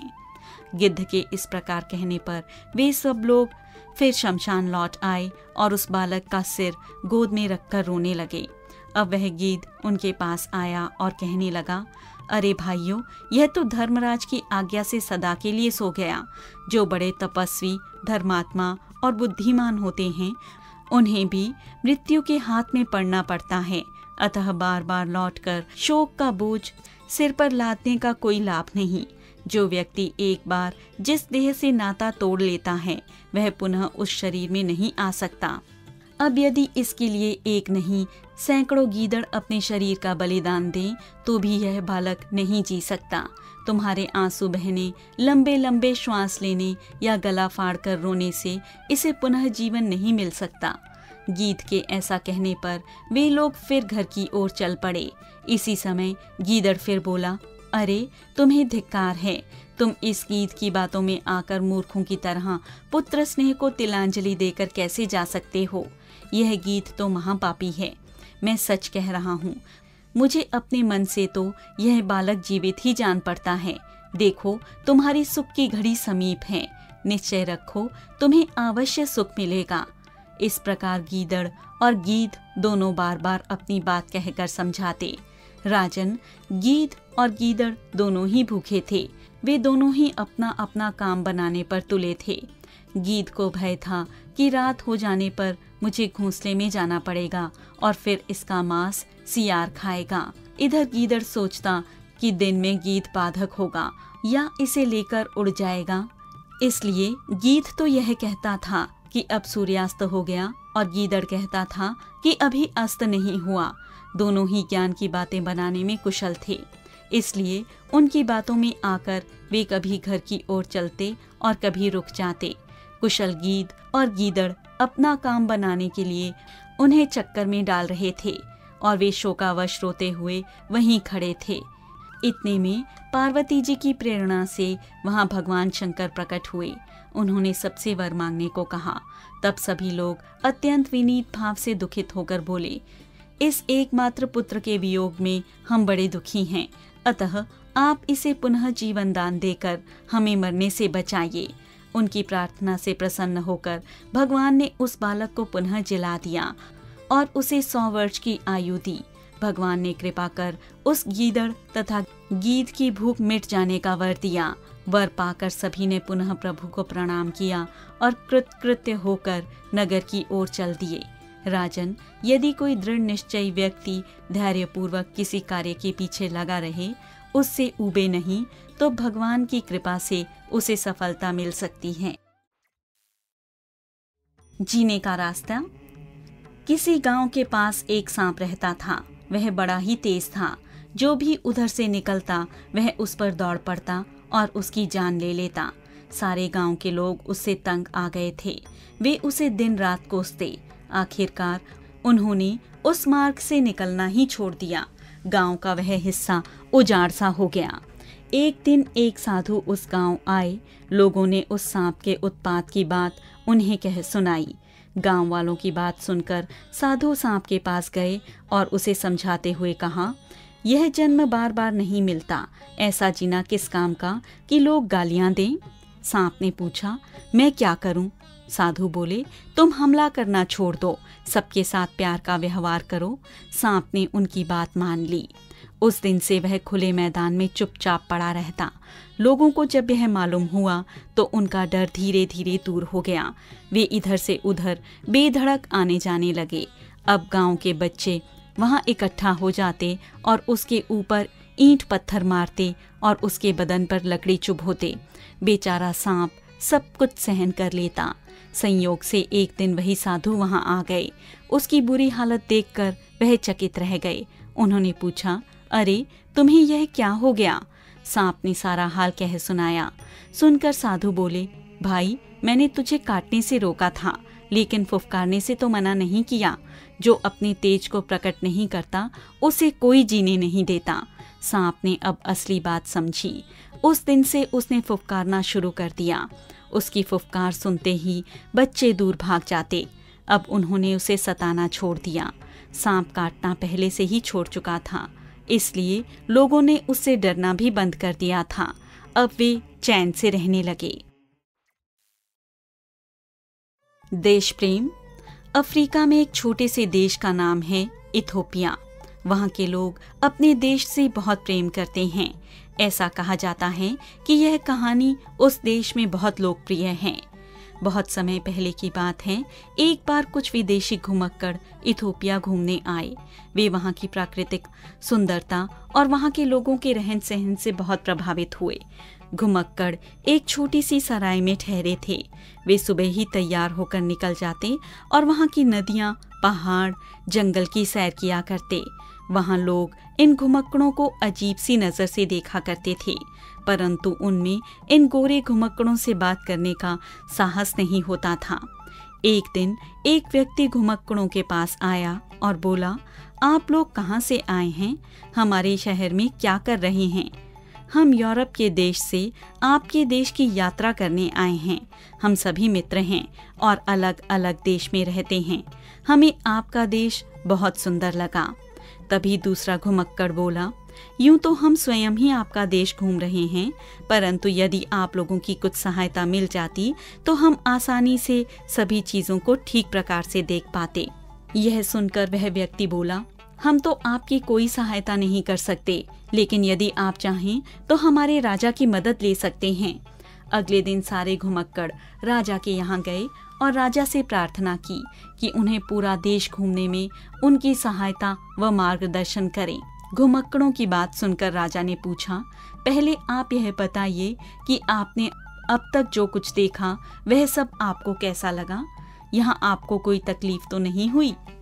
एक घुमक्कड़ ने जवाब दिया, आपके देश की नदियाँ और प्राकृतिक वातावरण बहुत ही मनमोहक है। यदि आप हमारे लिए एक गाइड का प्रबंध कर दें तो हम सब प्रमुख जगहें ज्यादा भली प्रकार से देख सकेंगे। राजा ने उनका खूब स्वागत किया और उनके ठहरने का इंतजाम अपने राजमहल में करवा दिया। उनके भोजन की उत्तम व्यवस्था करके एक गाइड को उन्हें देश भर में घुमाने की जिम्मेदारी सौंपी। घुमक्कड़ बहुत खुश हो गए और वहां के लोगों व राजा के व्यवहार की खूब प्रशंसा करने लगे। उन घुमक्कड़ों को जो कुछ अच्छा लगता उसका नक्शा व पूरा विवरण अपने कागजों पर लिख जाते थे। जब वे पूरा देश घूम चुके तो उन्होंने राजा से अपने देश आने की अनुमति मांगी। राजा ने उन सभी घुमक्कड़ों को बड़े कीमती उपहार भेंट किए। फिर अपने दरबार के कुछ खास लोगों को जहाज तक विदा करने भेजा। घुमक्कड़ों के मुंह से उस देश के लिए खूब प्रशंसा के शब्द निकल रहे थे, परंतु ज्यों ही वे सब घुमक्कड़ जहाज में सवार हुए, राजा के एक मित्र ने अपने सैनिकों को धीरे से फुसफुसाकर कुछ आदेश दिया। उन सैनिकों ने घुमक्कड़ों के जूते उतरवा लिए। सारे घुमक्कड़ों ने अपने जूते चुपचाप उतार कर रख दिए और एक दूसरे का मुंह देखने लगे। घुमक्कड़ों को देखकर प्रतीत होता था कि वे ऊपर से तो हंस रहे हैं, परंतु भीतर ही भीतर उन्हें क्रोध आ रहा है। उन सभी के चेहरे उतर गए। उन्हें समझ में नहीं आ रहा था कि मंत्री या सैनिकों से किस प्रकार पूछें कि उनके जूते क्यों उतार लिए गए हैं। तभी एक घुमक्कड़ ने साहस बटोरते हुए धीरे से पूछा, क्या आपके यहाँ कोई ऐसा रिवाज है जिसमें लोगों को अपने जूते आपके पास छोड़कर जाने पड़ते हैं?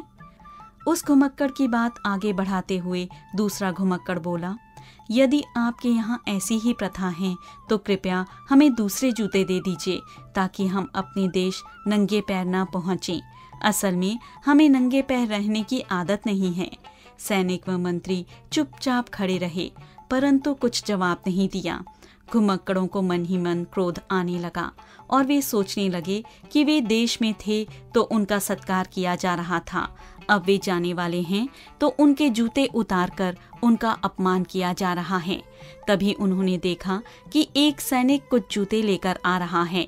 उन्हें महसूस हुआ कि शायद उनके जूते लेकर उसके बदले में कोई दूसरे जूते दिए जा रहे हैं। वे सोचने लगे शायद इनके यहाँ ऐसा ही रिवाज होगा, परंतु सभी घुमक्कड़ शिष्टतावश कुछ न बोले और चुपचाप खड़े रहे। जब तक वह सैनिक उनके पास आ गया, घुमक्कड़ यह देखकर हैरान रह गए कि सैनिक उन्हीं के जूते वापस लेकर आया है। एक घुमक्कड़ से चुप नहीं रहा गया। वह विनम्रता पूर्वक मंत्री से बोला, मंत्री जी, हम कुछ समझे नहीं कि आपने हमारे जूते उतरवाए हैं और फिर वापस कर दिए। मंत्री मुस्कुराया और फिर धीरे से बोला, बंधु, आप हमारे देश में आए, यहाँ की सैर की, इस बात से हमें बेहद खुशी हुई। अब आप लोग यहाँ से जा रहे हैं तो यहाँ की अनेक यादें अपने साथ ले जा रहे होंगे। हमारे लिए यह खुशी की बात है कि आप हमारी मीठी यादें अपने साथ लेकर जाएं, परंतु हमें यह कतई पसंद नहीं कि आप हमारे देश की मिट्टी देश से बाहर लेकर जाएं। हमारे देश के हर आदमी को अपनी धरती प्राणों से प्यारी है, अतः देश की मिट्टी ले जाने की किसी को इजाजत नहीं है। यह सुनकर घुमक्कड़ों का दिल खुशी से गदगद हो गया। उन्होंने सभी सैनिकों और मंत्रियों को प्रणाम किया और गले लगाकर विदा ली। फिर जहाज में बैठकर सारे रास्ते वे वहां के लोगों के देश प्रेम की भूरी भूरी प्रशंसा करते रहे। जब बुद्ध ने वृद्धा का जूठा आम स्वीकार किया। मगध की राजधानी में भगवान बुद्ध के प्रवचन सुनने भारी तादाद में लोग जुटते थे। उनके अमृत वचनों से लाभान्वित होते। थोड़े दिनों बाद बुद्ध ने अगले शहर जाने का विचार किया। अगले दिन के प्रवचन की समाप्ति पर बुद्ध ने वहां से जाने की घोषणा कर दी। यह सुनकर नगरवासी दुखी हो गए और उनसे कुछ दिन और रुकने का आग्रह किया, किंतु बुद्ध ने उनसे क्षमा मांगते हुए इसे अस्वीकार कर दिया। नगरवासियों की इच्छा थी कि बुद्ध को कुछ न कुछ भेंट करें। बुद्ध अगले दिन अपने आसन पर विराजित हुए और भेंट देने का क्रम आरंभ हुआ। जो भी भेंट आती बुद्ध अपने शिष्यों से कहकर एक ओर रखवा देते। तभी एक गरीब वृद्धा खा चुके आधे आम को लेकर आई और बुद्ध के चरणों में वह जूठा आम रखकर बोली, भगवान, मेरे पास यही मेरी समस्त पूंजी है। मैं धन्य होंगी यदि आप इसे स्वीकार करेंगे। बुद्ध ने बड़े प्रेम से उस आम को उठा लिया। नगरवासियों ने पूछा, भगवान, इस आम में ऐसा क्या था कि आपने उसे स्वयं उठाकर ग्रहण किया, जबकि हमारे बहुमूल्य उपहार एक ओर रखवा दिए। तब बुद्ध बोले, वृद्धा के पास जितनी भी पूंजी थी वह उसने अपने पेट की चिंता किए बगैर मुझे प्यार और श्रद्धा से दे दी, जबकि तुम लोगों ने अहंकार से अपने धन का कुछ हिस्सा ही भेंट किया। तुम्हारे और वृद्धा के दान देने में अहंकार और श्रद्धा का भेद है। आशय यह है कि श्रद्धा सहित किया गया दान दाता और याचक दोनों की आत्मा को तृप्त करता है, जबकि दान में अभिमान शामिल होने पर वह मात्र आवश्यकता को ही संतुष्ट कर पाता है। बातों का फेर। गांव में किसान के बेटे की शादी का मौका था। घर में खूब रौनक हो रही थी। स्त्रियां घर में खुशी के गीत गा रही थी। बाहर चबूतरे पर घर के तथा गांव के अनेक लोग जमा थे। खूब हंसी मजाक का माहौल था। सब लोग अपनी अपनी बातें सुना रहे थे और हंस रहे थे। इस बीच गांव का एक दुकानदार शेखी बघारते हुए बोला, जानते हो कल क्या हुआ? सबने पूछा, क्या हुआ? मेरी मुलाकात गांव के जमींदार ठाकुर से हुई। ठाकुर साहब ने मुझसे मेरे हाल चाल पूछे। दुकानदार बोला। सारे लोग कहने लगे, ऐसा तो हो ही नहीं सकता। ठाकुर एक नंबर का घमंडी और खूसट है, किसी से सीधे मुंह बात नहीं करता। उन सब की बातों को किसान का 18 वर्षीय बेटा रोजर सुन रहा था। वह बोला, अरे चाचा, तुम तो मुलाकात की बात करते हो, मैं तो ठाकुर के साथ भोजन करके आ सकता हूँ। सब लोग सुनकर हंसने लगे। फिर एक बुजुर्ग समझाने लगा, बेटा, सोच विचार कर अपनी हैसियत से बातें करते हैं, ऊंचे ऊंचे ख्वाब नहीं देखा करते। हमारी हैसियत कहाँ है कि हम ठाकुर के दर्शन भी कर सकें। रॉजर हंसने लगा। वह बातों में सबसे आगे था और बुद्धिमान भी था। अपना गुस्सा दबाते हुए बोला, दादाजी, मैं कोई गप नहीं हाँक रहा हूँ, सच कह रहा हूँ। दुकानदार रॉजर की बात सुनकर मन ही मन खिसियाने लगा। अपना गुस्सा दबाते हुए बोला, बेटा रॉजर, तुमने अगर ठाकुर के घर भोजन करके दिखा दिया तो मैं तुम्हें बड़ा इनाम दूंगा। ज्यादा सपने नहीं देखा करते बच्चे। अच्छा, क्या बड़ा इनाम दोगे? अपने दोनों घोड़े मुझे दे दोगे? रॉजर बोला। अरे 2 घोड़े तो क्या, 1 गाय भी दे दूंगा। दुकानदार जोश में भरकर बोला। लेकिन एक बात तो बताओ, अगर तुम एक दिन के अंदर ठाकुर के साथ भोजन नहीं कर सके तो तुम मुझे क्या दोगे? ठीक है, मैं 3 वर्ष तक तुम्हारी गुलामी करूंगा, रॉजर बोला। सब लोग रॉजर की ओर देखने लगे। रॉजर ने असंभव को संभव करने जैसी बात कही थी। अगले दिन सुबह रॉजर ठाकुर के यहाँ पहुंचा तो द्वारपाल ने उसे रोक लिया। रॉजर ने उससे कहा, ठाकुर साहब से पूछकर बताओ कि सोने की ईंटों के बारे में कुछ पूछना है। कहो तो कहीं और जाकर पूछ लूं।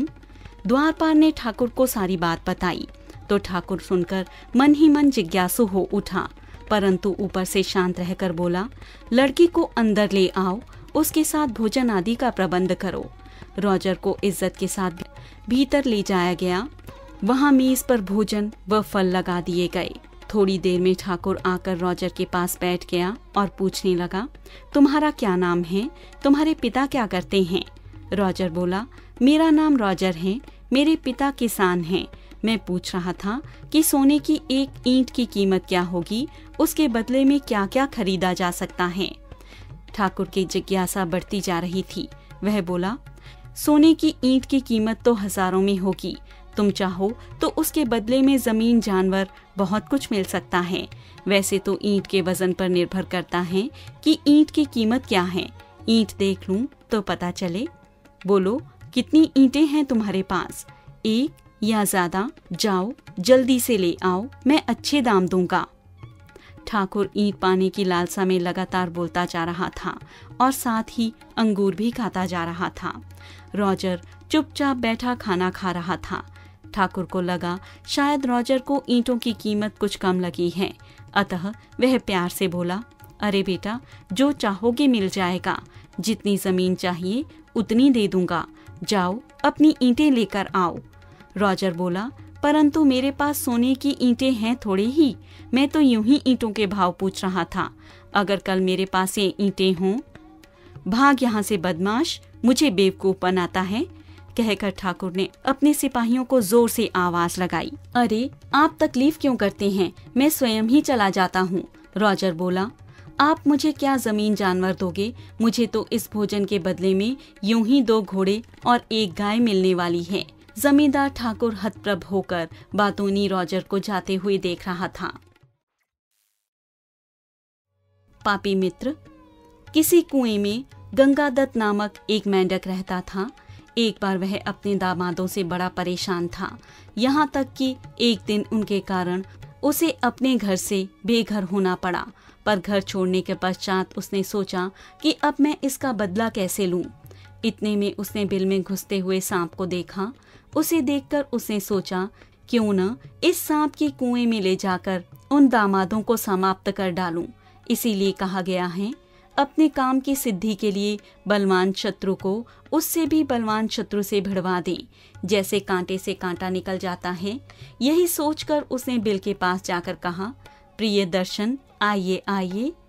सांप ने मेंढक को देखकर कहा, यह तो मेरी जाति का है नहीं और किसी से मिलता नहीं, क्योंकि कहा गया है, जिससे कुल का कोई पता न हो उससे मित्रता न करो। यही सोचकर सांप ने कहा, भाई आप कौन हो? भाई मैं गंगादत्त नामक एक मेंढक हूँ और आपसे मित्रता करने आया हूँ। भाई यह बात मानने योग्य नहीं है, भला आग और पानी का भी मेल हो सकता है। आप ठीक कहते हैं नाग देवता, इसमें कोई संदेह नहीं कि हमारी और आपकी पुरानी दुश्मनी चली आ रही है, मगर मैं भी मजबूर होकर आपके पास मदद के लिए आया हूँ। क्या मजबूरी है आपकी? भाई मुझे मेरे दामादों ने मिलकर इतना तंग किया है कि मुझे सब कुछ छोड़कर भागना पड़ा। तुम रहते कहाँ हो? मैं पत्थर के कुएं में रहता हूँ, लेकिन मैं तो वहाँ तक जा नहीं सकता क्योंकि हमारे पाँव नहीं होते। यदि किसी तरह मैं वहाँ पहुँच भी गया तो वहाँ पर ऐसा कोई स्थान नहीं जहाँ बैठकर मैं आपके दामादों को खा सकूं। आप वहाँ जाने की चिंता न करें, मैं किसी न किसी भांति आपको वहाँ तक पहुँचा दूंगा। वहाँ पर एक झोपड़ी है जहाँ पर बैठकर आप उन्हें खा सकेंगे। सांप ने सोचा, मैं तो बूढ़ा हो ही चुका हूँ, अब तो शिकार में भी कम मिलता है, क्यों न चलकर उन मेंढकों को ही खाकर अपना पेट भर लूं। यह सोचकर उसने कहा, चलो भाई मैं तुम्हारी मदद को चलता हूँ। चलो नाग देवता, मैं तुम्हें बड़े आराम से लेकर चलता हूँ, पर उस बात का ध्यान रखना कि मेरे साथियों की रक्षा करना। जिन लोगों को मैं बोलूँ उन्हीं को खाना। हाँ भाई, अब हम दोनों मित्र बन गए हैं, मैं तो केवल आपके इशारे से ही काम करूँगा। फिर दोनों मित्र रहट की बाल्टी में बैठकर कुएं तक पहुँच गए। कुएं में एक मोखला रखा था। वहाँ पर मेंढक ने सांप को बैठाकर अपने दुश्मनों की ओर इशारा किया। सांप ने उन मेंढकों को खा लिया। जब और कोई शत्रु बाकी नहीं रहा तो सांप ने मेंढक से कहा, अरे भाई, तुम्हारे शत्रु तो सबके सब मैंने खा लिए। ठीक है नाग महाराज, अब आप आराम से यहाँ से जा सकते हैं। सांप ने क्रोध से कहा, अब मैं कहाँ जाऊँ? मेरे तो बिल में भी किसी और ने अधिकार जमा लिया होगा। अब तो तुम अपने परिवार के लोगों के साथ ही हमारे खाने का प्रबंध करो, नहीं तो मैं सबको खा जाऊंगा। मेंढक बेचारा तो फंस गया और अपनी भूल पर पछताने लगा। वह सोचने लगा कि काश मैं इस सांप को यहाँ न लाता। ठीक ही कहा है, जो अपने बलवान शत्रु से मित्रता करता है स्वयं ही जहर खाता है। इससे बचने का तो एक ही तरीका है कि इससे एक एक मेंढक रोज दिया करूं। इस प्रकार वह खूनी सांप रोज एक मेंढक खाने लगा। एक दिन सांप ने बाकी मेंढकों को खाने के पश्चात गंगादत्त के मित्र को भी खा लिया। इस बात से गंगादत्त बहुत दुखी हुआ और रोने लगा। तब उसकी पत्नी ने कहा, अब क्यों रो रहे हो मूर्ख? तुमने तो अपनी जाति को ही समाप्त कर डाला। दुख के समय जाति के लोग ही काम आते हैं, इसलिए यहाँ से भाग चलो। लेकिन गंगादत्त वहाँ से भागा नहीं। उनका मित्र धीरे धीरे सारे परिवार को खा गया। अंत में वह गंगादत्त से भी कहने लगा, देखो तुम ही मुझे यहाँ लाए हो, अब तुम ही मेरे भोजन का प्रबंध करो। तभी मेंढक राजा को एक चाल सूझी। वह सांप से बोला, ठीक है मित्र, मैं अभी जाकर आपके भोजन का प्रबंध करके लाता हूँ। हाँ हाँ, जाओ भाई जाओ, मेरे भोजन का प्रबंध करो। तुम ही तो अब मेरे सच्चे मित्र हो। बस वहाँ से जान बचाकर गंगादत्त भाग निकला। सांप उसकी प्रतीक्षा करता रहा। जब कई दिन तक वह नहीं लौटा तो उसने अपने साथ रहने वाली गोह से कहा कि बहन जाओ, तुम पास वाले कुएं से गंगादत्त को बुला लाओ। गोह जैसे ही गंगादत्त के पास गई तो वह बोला, जाओ उस प्रियदर्शन से कह दो कि अब गंगादत्त तुम्हारे जाल में नहीं फंसेगा। तुम पापी हो, दुष्ट हो, किसी पापी पर विश्वास नहीं करना चाहिए। इसलिए पापी मगर मैं भी गंगादत्त की भांति तुम्हारे घर नहीं आऊंगा। मगर बोला, यदि तुम मेरे साथ घर नहीं गए तो मैं यहीं भूखा मर जाऊंगा। अरे मैं क्या मूर्ख लंबकरण हूँ जो मुसीबत को देखकर भी अपने को मरवाऊं। आस्था का प्रश्न। एक राजा हर समय ईश्वर की भक्ति में डूबा रहता था। उसकी इकलौती लड़की भी उसी की तरह धर्मानुरागी थी।